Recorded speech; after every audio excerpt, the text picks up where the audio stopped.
Throne of Glass by Sarah J. Maas. Chapter 1.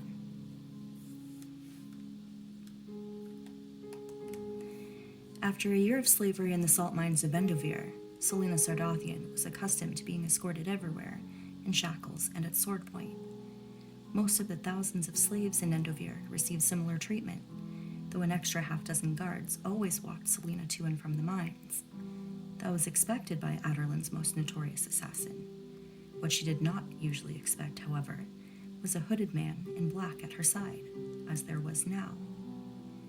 He gripped her arm as he led her through the shining building in which most of Endovir's officials and overseers were housed. They strode down corridors, up flights of stairs, and around, until she hadn't the slightest chance of finding her way out again. At least that was her escort's intention, because she hadn't failed to notice when they went up and down the same staircase within a matter of minutes. Nor had she missed when they zigzagged between levels, even though the building was a standard grid of hallways and stairwells. As if she'd lose her bearings that easily. She might have been insulted if he wasn't trying so hard. They entered a particularly long hallway, silent save for their footsteps. Though the man grasping her arm was tall and fit, she could see nothing of the features concealed beneath his hood. Another tactic meant to confuse and intimidate her. The black clothes were probably a part of it too. His head shifted in her direction, and Selena flashed him a grin. He looked forward again, his iron grip tightening. It was flattering, she supposed, even if she didn't know what was happening, or why he'd been waiting for her outside the mine shaft. After a day of cleaving rock salt from the innards of the mountain, finding him standing there with 6 guards hadn't improved her mood.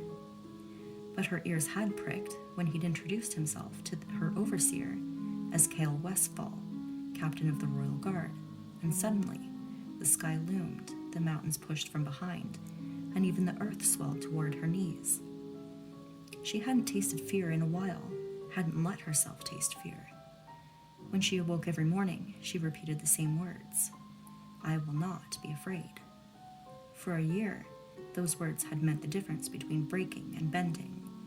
They had kept her from shattering in the darkness of the mines. Not that she'd let the captain know any of that. Selena examined the gloved hand holding her arm. The dark leather almost matched the dirt on her skin. She adjusted her torn and filthy tunic with her free hand and held in her sigh. Entering the mines before sunrise and departing after dusk, she rarely glimpsed the sun. She was frightfully pale beneath the dirt.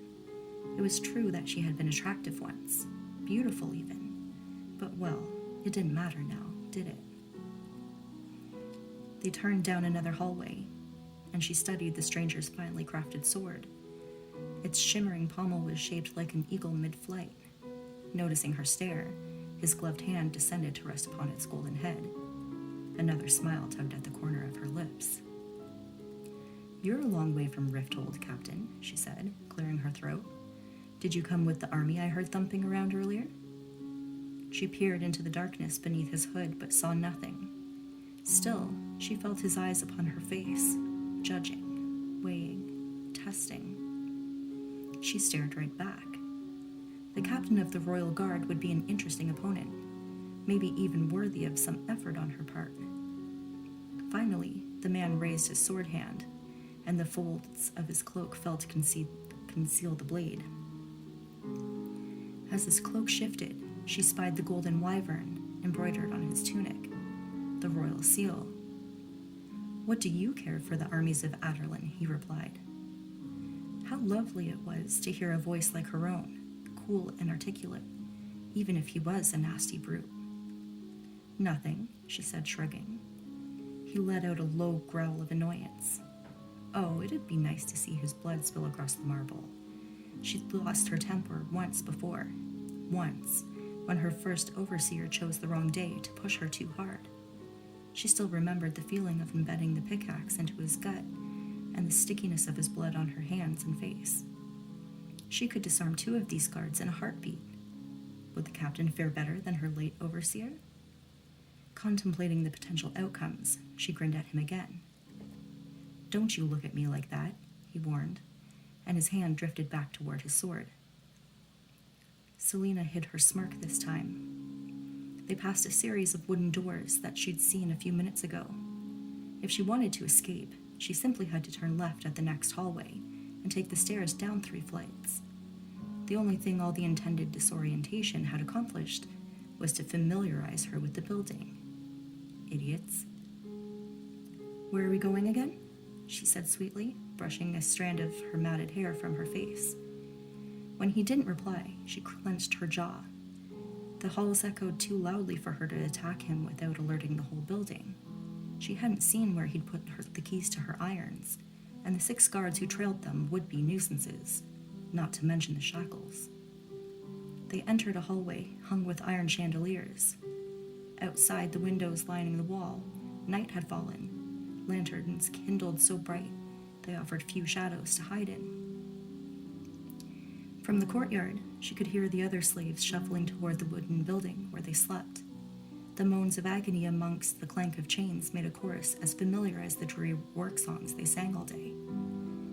The occasional solo of the whip added to the symphony of brutality Adarlan had created for its greatest criminals, poorest citizens, and latest conquests.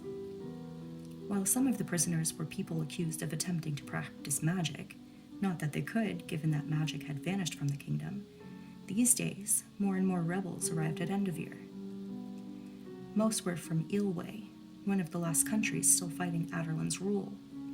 But when she pestered them for news, many just stared at her with empty eyes, already broken. She shuddered to consider what they'd endured at the hands of Adarlan's forces.